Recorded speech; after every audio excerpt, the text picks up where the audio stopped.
We finished framing all of the walls on the house we're building today.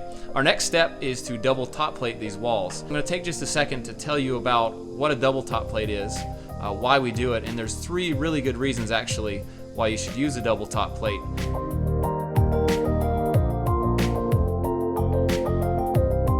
So number 1 is it will tie this interior wall to the exterior wall really well.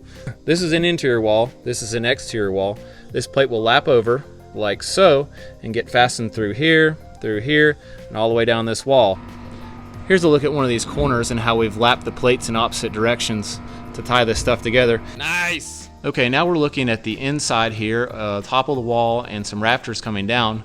You'll notice that some of these rafters are hitting not directly on top of the studs. And it's because this wall has 16-inch on center layout and the rafters are on 24-inch on center layout. Every other rafter comes down dead in between some studs. And so the only thing supporting that rafter is the top plate.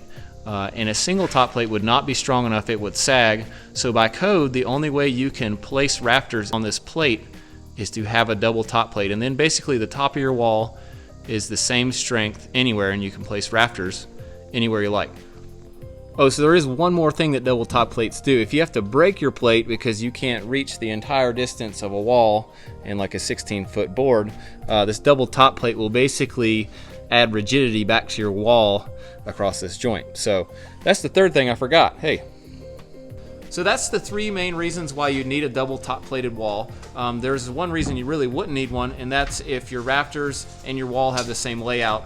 Basically the rafters all land on top of studs. I'd still recommend doing it just because it does tie the walls together. As always, thank you for watching and we'll see you on the next video.